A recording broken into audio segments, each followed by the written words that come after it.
लोग समझते हैं कि बिस्तर पर साथी को खुश करने का रहस्य शरीर में छिपा है, कोई खास तरीका, कोई खास कला, कोई चाल।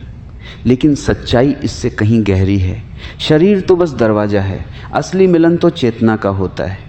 जिस दिन तुमने यह समझ लिया कि स्पर्श सिर्फ त्वचा का नहीं, आत्मा का भी होता है, उसी दिन तुम्हारा संबंध बदल जाएगा।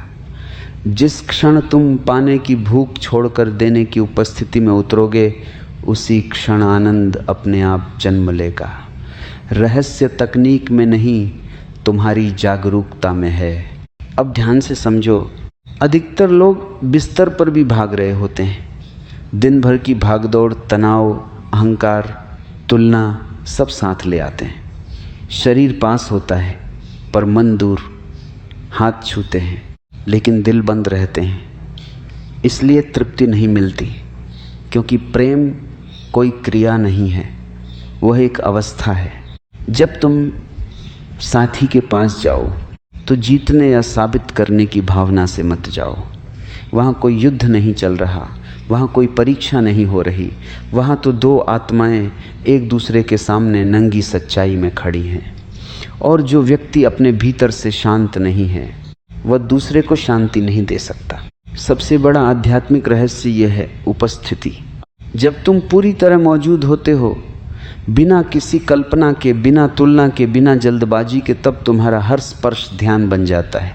तुम्हारी सांसें एक लय में आ जाती हैं। दो शरीर नहीं, एक ऊर्जा बन जाती है। तब आनंद प्रयास से नहीं आता, वह स्वतः बहता है। लोग पूछते हैं साथी को खुश कैसे करें। मैं कहता हूँ पहले खुद को शांत करो, अपनी वासना को भी देखो, उसे दबाओ मत, लेकिन उसके गुलाम भी मत बनो।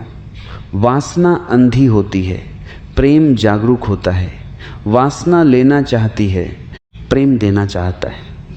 वासना जल्दी में होती है, प्रेम ठहरना जानता है। जब तुम ठहरते हो तो चमत्कार होता है। साथी को महसूस करो, उसकी सांस की गर्मी, उसकी धड़कन की गति, उसकी आँखों की भाषा। सिर्फ शरीर को मत छुओ, उसकी भावनाओं को भी सुनो। कई बार वह शब्दों से कुछ नहीं कहेगा, लेकिन उसका शरीर बोल रहा होगा। अगर तुम सच में जागरूक हो तो तुम उस मौन को भी सुन लोगे। सबसे बड़ी भूल क्या है? प्रदर्शन। लोग सोचते हैं उन्हें कुछ साबित करना है। वे अपने दिमाग में छवियां लेकर आते हैं, तुलना, कल्पनाएं, अपेक्षाएं। और यही अपेक्षा आनंद को मार देती है, क्योंकि अपेक्षा तनाव लाती है, और जहाँ तनाव है वहाँ आनंद नहीं टिकता। आध्यात्मिक रहस्य यह है कि मिलन को ध्यान बना दो।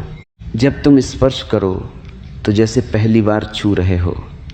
जब गले लगाओ तो जैसे पूरी सृष्टि को गले लगा रहे हो। जब पास आओ तो पूरी संवेदनशीलता के साथ आओ। तब तुम्हारा साथी खुद को सुरक्षित महसूस करेगा। और जहाँ सुरक्षा है वहीं गहराई है। स्त्री हो या पुरुष, दोनों के भीतर एक कोमल बच्चा छिपा है। उसे स्वीकृति चाहिए, सम्मान चाहिए, धैर्य चाहिए। अगर तुम जल्दबाजी करोगे तो वह बच्चा डर जाएगा, लेकिन अगर तुम प्रेम से धीमे धीमे समझ के साथ आगे बढ़ोगे तो वह खुल जाएगा। और याद रखो, सच्चा आनंद तब आता है जब तुम सिर्फ अपने सुख के बारे में नहीं सोचते, जब तुम ये महसूस करते हो कि सामने वाला तुम्हारी जिम्मेदारी नहीं बल्कि तुम्हारा प्रतिबिंब है। उसका आनंद तुम्हारा आनंद बन जाता है। शरीर का मिलन कुछ मिनटों का हो सकता है, लेकिन ऊर्जा का मिलन समय से परे होता है। जब दो लोग पूरी जागरूकता में मिलते हैं तो वह क्षण ध्यान बन जाता है। वहाँ विचार नहीं रहते, सिर्फ अनुभूति रहती है, और वही अनुभूति गहरी तृप्ति देती है। इसलिए तकनीक भूल जाओ, किसी खास तरीके की तलाश मत करो। सबसे बड़ा तरीका है सचेत रहो, धीरे चलो, सांसों को मिलाओ, आँखों में देखो। शब्द कम, अनुभूति ज़्यादा। तुम देखोगे धीरे धीरे तुम्हारे संबंध में एक नई गर्माहट आएगी, एक भरोसा पैदा होगा, और वही भरोसा आनंद को गहरा करेगा। रहस्य शरीर में नहीं, चेतना में है। रहस्य क्रिया में नहीं, करुणा में है। रहस्य लेने में नहीं, समर्पण में है।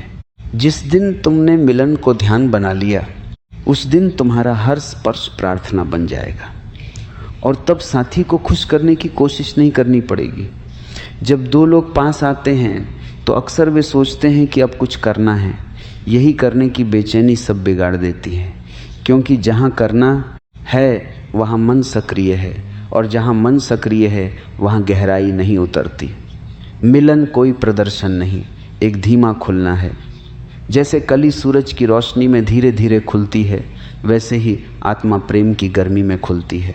अगर तुम सच में गहराई चाहते हो तो शुरुआत बाहर से नहीं, भीतर से करो। दिन भर जो भी तनाव, क्रोध, हताशा, असुरक्षा जमा हुई है, उससे पहले देखो, उसे पहचानो, उसे स्वीकार करो, क्योंकि वही सब तुम्हारे स्पर्श में उतर जाता है। अगर भीतर बेचैनी है तो हाथ भी बेचैन होंगे, अगर भीतर शांति है तो हाथ भी शांति ले आएंगे। सबसे पहली साधना है धैर्य। धैर्य का अर्थ है कि तुम परिणाम के पीछे नहीं भाग रहे, तुम इस क्षण को जी रहे हो। साथी को यह महसूस होने दो कि वह कोई साधन नहीं, बल्कि स्वयं में पूर्ण है। जब किसी को यह एहसास होता है कि उसे इस्तेमाल नहीं किया जा रहा, तब वो अपने आप खुलने लगता है, और खुला हुआ हृदय ही आनंद का द्वार है। दूसरी बात है सम्मान। शरीर का सम्मान, भावना का सम्मान, सीमाओं का सम्मान। कई लोग सोचते हैं कि निकटता का मतलब है अधिकार, लेकिन जहाँ अधिकार है वहाँ डर भी है, और डर आनंद को सिकोड़ देता है। अगर तुम सच में साथी को खुश करना चाहते हो तो उसे यह भरोसा दो कि उसकी इच्छा, उसकी ना, उसकी गति सबकी कद्र है। यह भरोसा एक गहरी सुरक्षा देता है, और सुरक्षा से ही समर्पण जन्म लेता है। तीसरी बात है मौन की शक्ति। हर चीज़ शब्दों से नहीं होती। कई बार सिर्फ पास बैठना, हाथ थाम लेना, आंखों में देखना ही पर्याप्त होता है। आंखें झूठ नहीं बोलती। अगर आंखों में स्वार्थ है तो महसूस हो जाता है।